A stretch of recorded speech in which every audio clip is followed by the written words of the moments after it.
आज 10 जनवरी 2021 के अव्यक्त बाप दादा के अव्यक्त मधुर महावाक्य। और ये अव्यक्त मधुर महावाक्य अव्यक्त बाप दादा ने 9 अक्टूबर 1987 को सुनाए, जिसमें बाबा ने विशेष अलौकिक राज्य दरबार किसको कहा जाता है उसका समाचार सुनाया।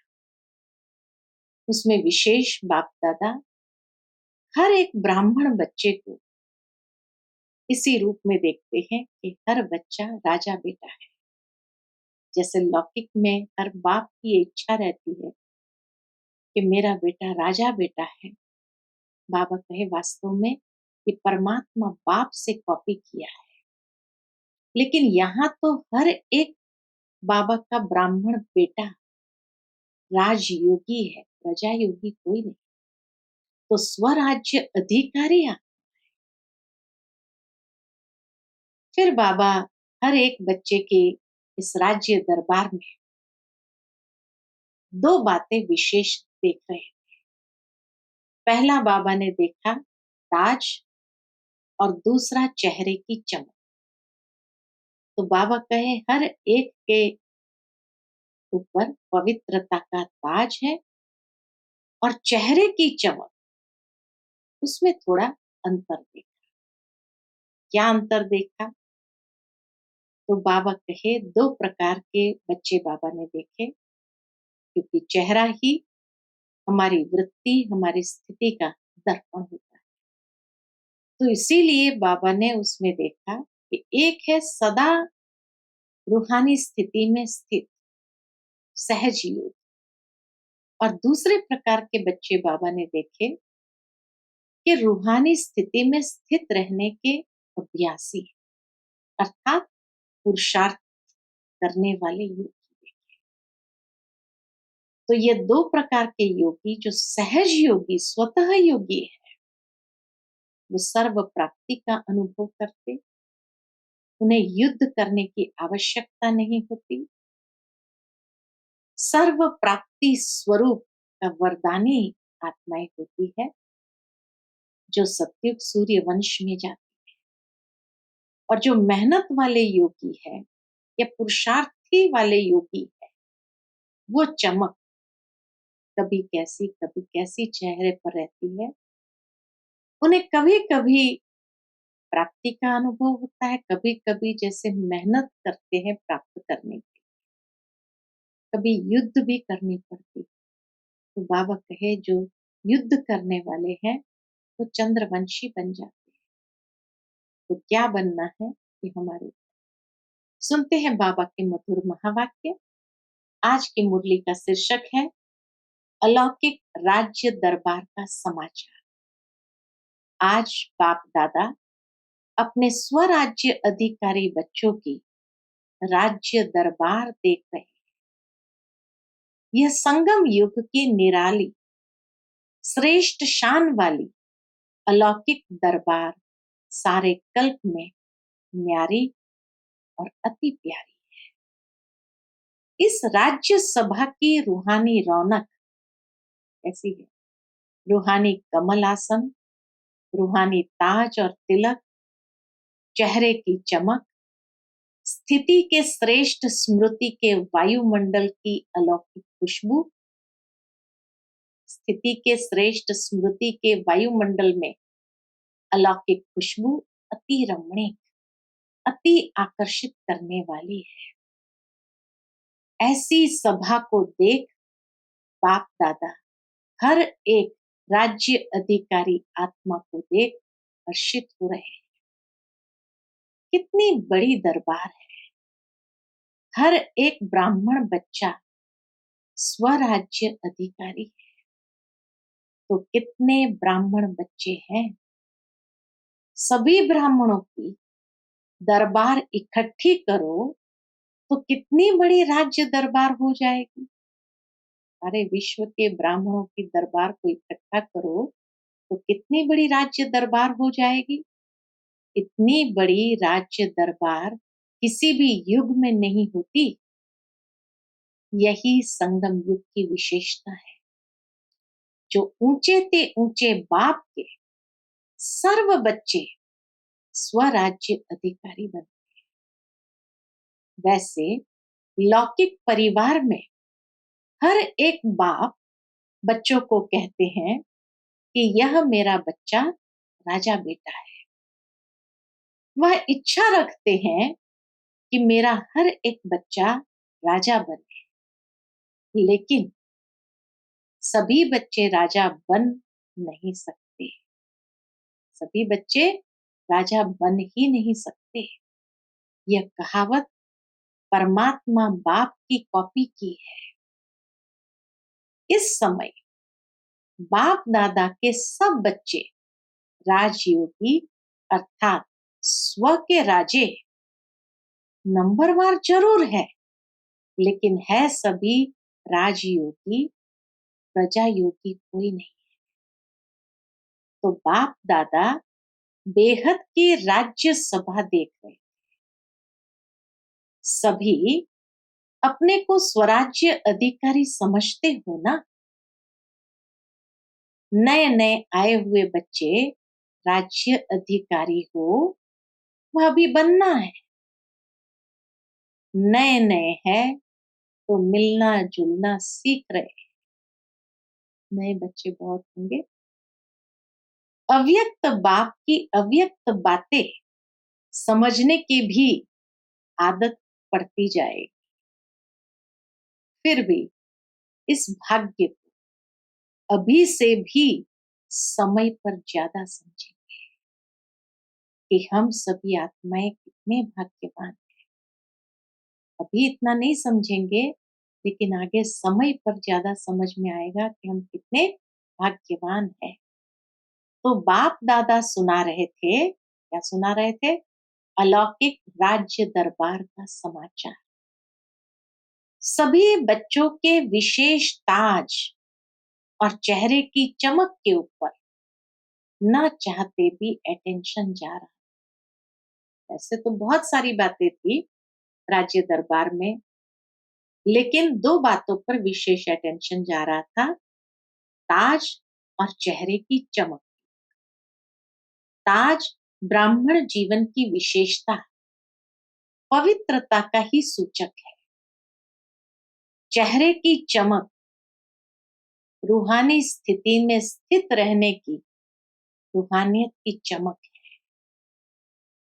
साधारण रीति से भी किसी भी व्यक्ति को देखेंगे तो सबसे पहले दृष्टि चेहरे तरफ ही जाएगी।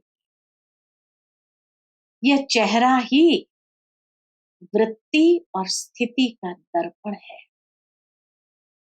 तो बाप दादा देख रहे थे, चमक तो सभी में थी, लेकिन चमक तो सभी में थी, लेकिन एक थे सदा रूहानियत की स्थिति में स्थित रहने वाले, स्वतः और सहज स्थिति वाले, और दूसरे थे सदा रूहानी स्थिति के अभ्यास द्वारा स्थित रहने वाले।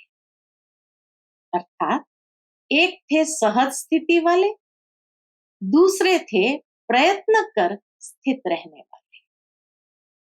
अर्थात और सिंप्लीफाई करके बाबा, एक थे सहज योगी, दूसरे थे पुरुषार्थ से योगी। दोनों की चमक में अंतर रहा। सहज योगी और पुरुषार्थ से योगी, दोनों की चेहरे की चमक में अंतर रहा। उनकी नेचुरल ब्यूटी थी और दूसरों के पुरुषार्थ द्वारा ब्यूटी थी। पुरुषार्थ द्वारा ब्यूटी थी। जैसे आजकल भी मेकअप कर ब्यूटीफुल बनते हैं ना, नेचुरल स्वाभाविक ब्यूटी की चमक सदा एक रस रहती है, और दूसरी ब्यूटी कभी बहुत अच्छी और कभी परसेंटेज में रहती है। एक जैसी एक रस नहीं रहती। तो सदा सहज योगी, स्वतः योगी स्थिति नंबर 1 स्वराज्य अधिकारी बनाती है। तो जो पहला नंबर है वो नंबर 1 स्वराज्य अधिकारी बनाती है।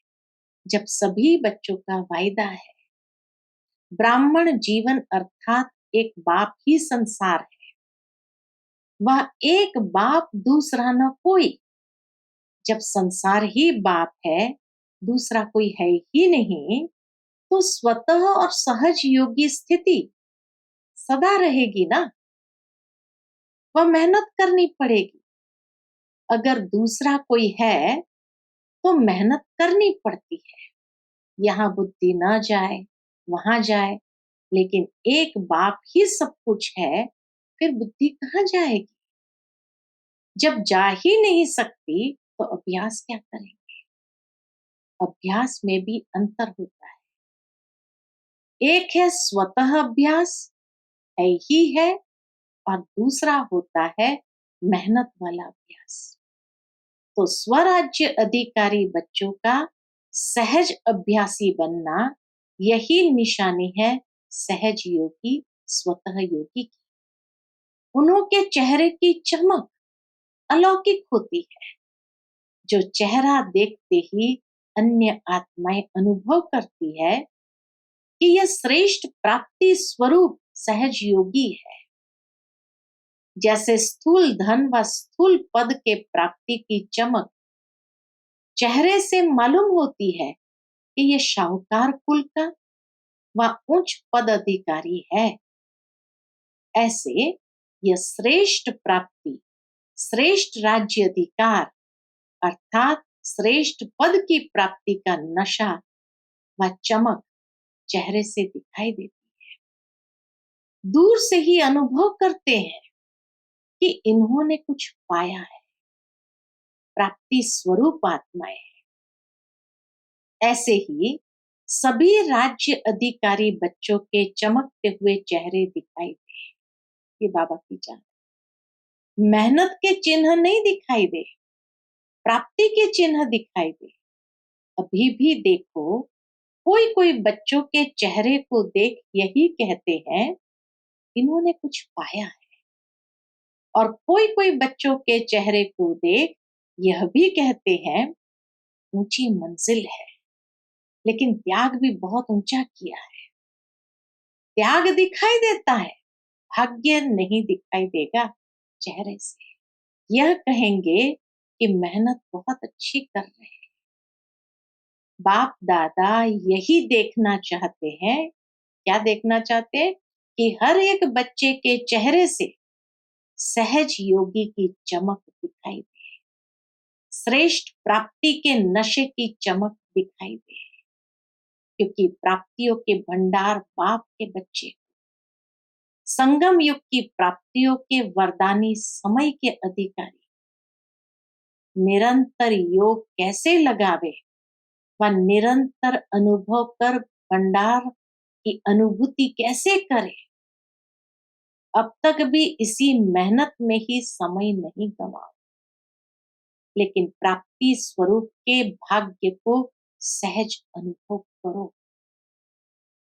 समाप्ति का समय समीप आ रहा है। अब तक किसी न किसी बात की मेहनत में लगे रहेंगे तो प्राप्ति का समय तो समाप्त हो जाएगा। फिर प्राप्ति स्वरूप का अनुभव कब करेंगे? संगम युग को ब्राह्मण आत्माओं को वरदान है, सर्व प्राप्ति भव, सदा पुरुषार्थी भव का वरदान नहीं है, प्राप्ति भव का वरदान है। प्राप्ति भव की वरदानी आत्मा कभी भी अलबेलेपन में आ नहीं सकती, इसलिए उनको मेहनत नहीं करनी पड़ती। तो समझा क्या बनना है? राज्य सभा में राज्य अधिकारी बनने की विशेषता क्या है, ये स्पष्ट हुआ। राज्य अधिकारी हो ना, वह भी सोच रहे हैं कि है व नहीं है। जब विधाता के बच्चे वरदाता के बच्चे बन गए, राजा अर्थात विधाता, देने वाला, और प्राप्ति कुछ नहीं, तो लेंगे क्या? तो समझा, नए नए बच्चों को इस अनुभव में रहना है, युद्ध में ही समय नहीं गंवाना है। अगर युद्ध में ही समय गंवाया तो अंतमति भी युद्ध में रहेगी। फिर क्या बनना पड़ेगा? चंद्रवंश में जाएंगे या सूर्यवंशी में?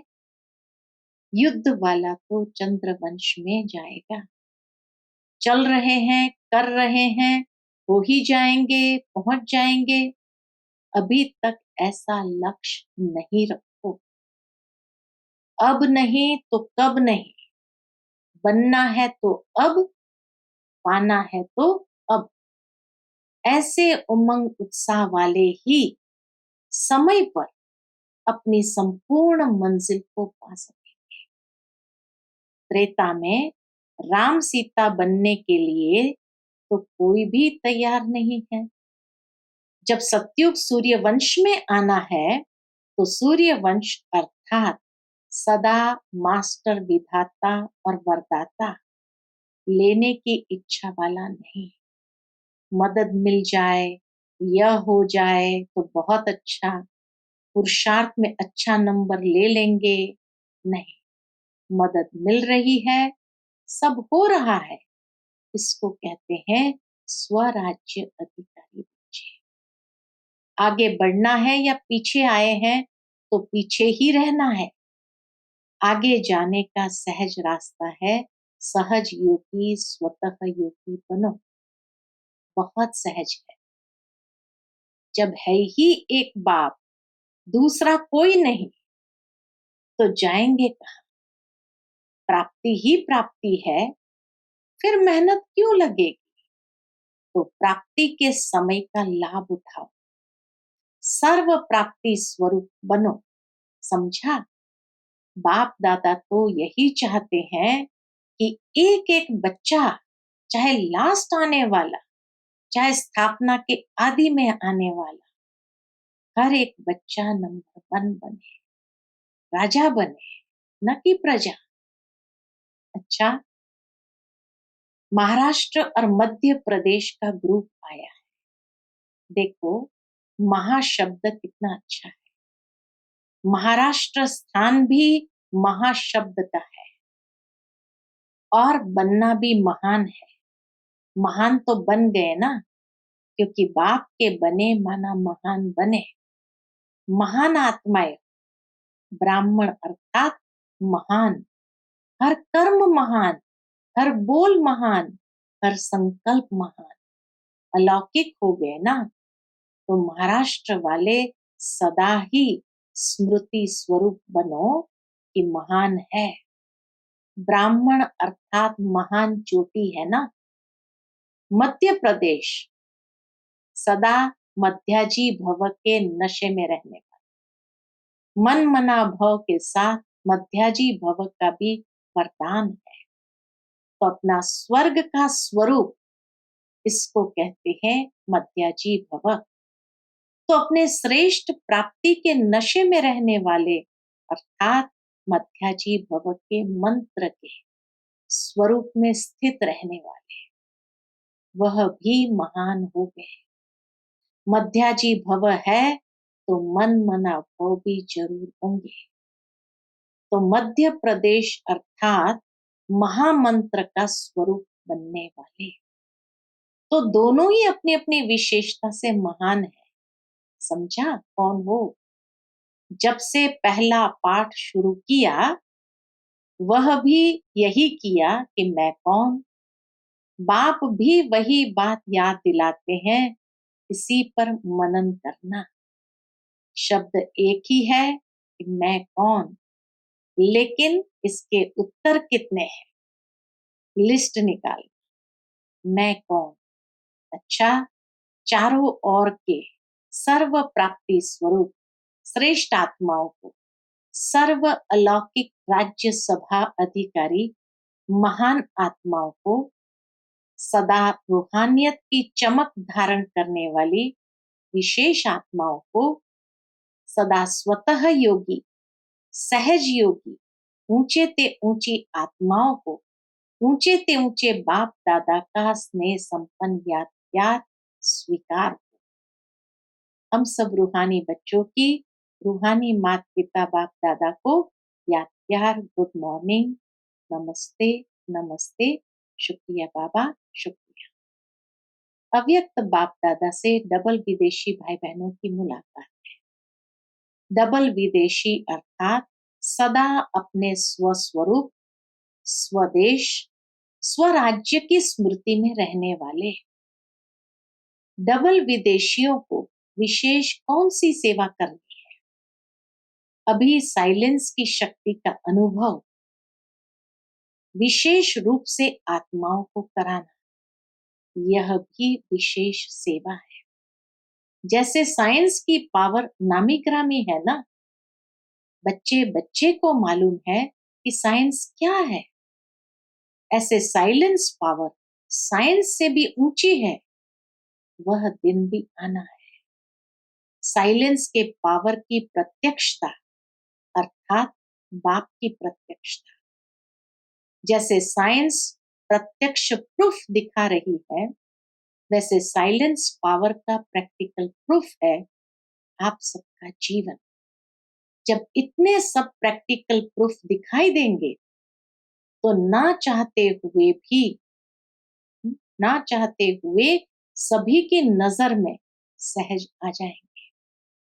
जैसे यह पिछले वर्ष पीस का कार्य किया ना, इसको स्टेज पर प्रैक्टिकल में दिखाया, ऐसे ही चलते फिरते पीस के मॉडल दिखाई दे तो साइंस वालों की भी नजर साइलेंस वालों के ऊपर अवश्य जाएगी। समझा? साइंस की इन्वेंशन विदेश में ज्यादा होती है, तो साइलेंस की पावर का आवाज भी वहां से सहज फैलेगा। सेवा का लक्ष्य तो है ही, सभी को उमंग उत्साह भी है। सेवा के बिना रह नहीं सकते, जैसे भोजन के बिना रह नहीं सकते, ऐसे सेवा के बिना भी रह नहीं सकते। इसलिए बाप दादा खुश है। अच्छा, पार्टियों से अव्यक्त बाप दादा की मुलाकात है। स्वदर्शन चक्रधारी श्रेष्ठ आत्माएं बन गए, ऐसे अनुभव करते हो? स्व का दर्शन हो गया ना, अपने आप को जानना अर्थात स्व का दर्शन होना, और चक्र का ज्ञान जानना अर्थात स्वदर्शन चक्रधारी बनना। जब स्वदर्शन चक्रधारी बनते हैं तो और सब चक्र समाप्त हो जाते हैं। देहभान का चक्र, संबंध का चक्र, समस्याओं का चक्र, माया के कितने चक्र है, लेकिन स्वदर्शन चक्रधारी बनने से यह सब चक्र समाप्त हो जाते हैं, सब चक्रों से निकल जाते हैं, नहीं तो जाल में फंस जाते हैं।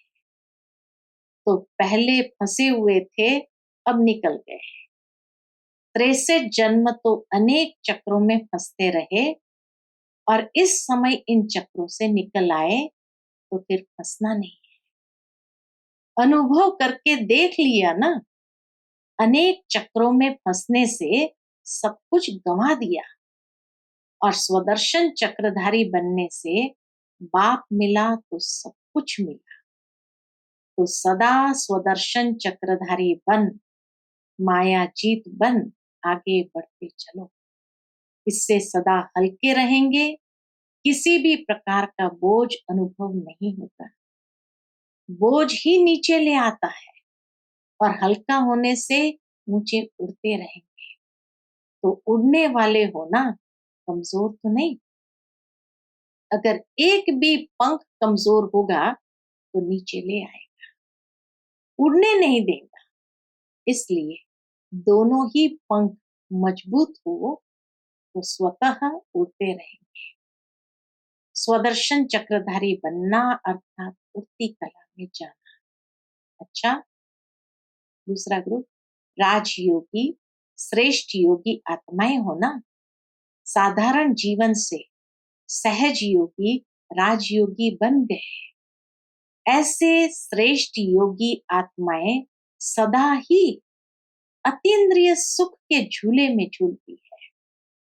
हठ योगी योग द्वारा शरीर को ऊंचा उठाते हैं और उड़ने का अभ्यास करते हैं। वास्तव में आप राजयोगी ऊंची स्थिति का अनुभव करते हो, इसको ही कॉपी करके वो शरीर को ऊंचा उठाते हैं। लेकिन आप कहाँ भी रहते, ऊंची स्थिति में रहते हो, इसलिए कहते हैं योगी ऊंचा रहते हैं। तो मन की स्थिति का स्थान ऊंचा है, क्योंकि डबल लाइट बन गए।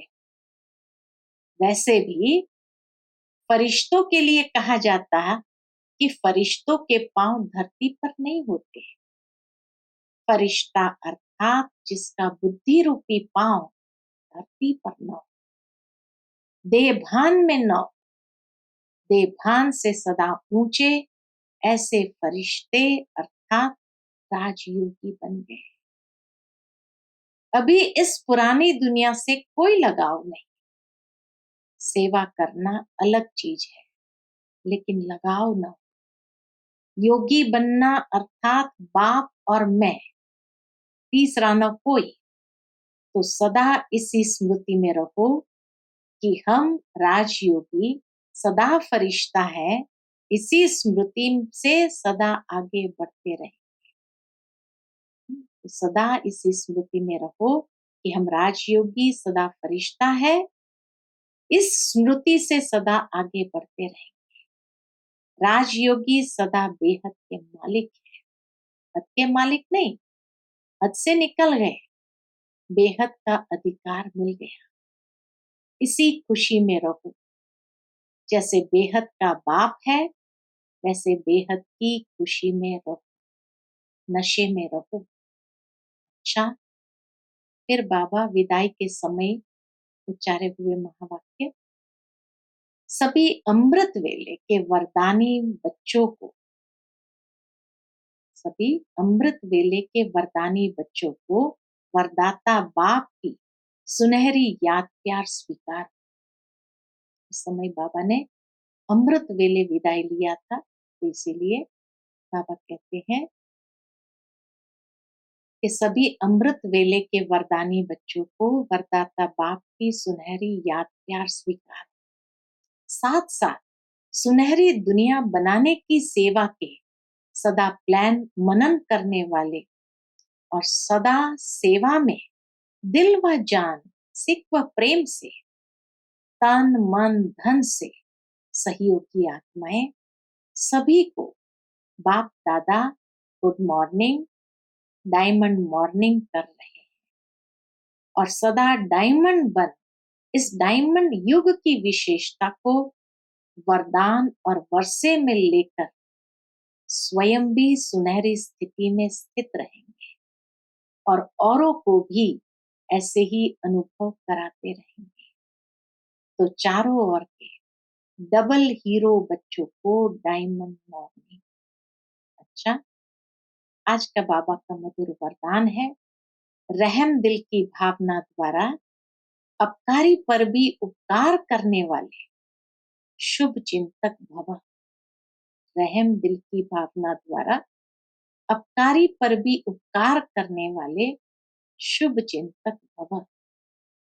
कैसी भी कोई आत्मा, चाहे सतोगुणी चाहे तमोगुणी, संपर्क में आए, लेकिन सभी के प्रति शुभ चिंतक अर्थात अपकारी पर भी उपकार करने वाले, कभी किसी आत्मा के प्रति घृणा दृष्टि न हो, क्योंकि जानते हो यह अज्ञान के वशीभूत है, बेसमझ है। उनके ऊपर रहम व स्नेह आए, घृणा नहीं। शुभ चिंतक आत्मा ऐसा नहीं सोचेगी कि इसने ऐसा क्यों किया, लेकिन इस आत्मा का कल्याण कैसे हो, यही है शुभ चिंतक स्टेज। आज का स्लोगन है, तपस्या के बल से असंभव को संभव कर सफलता मूर्त बनो। तपस्या के बल से असंभव को संभव कर सफलता मूर्त बनो।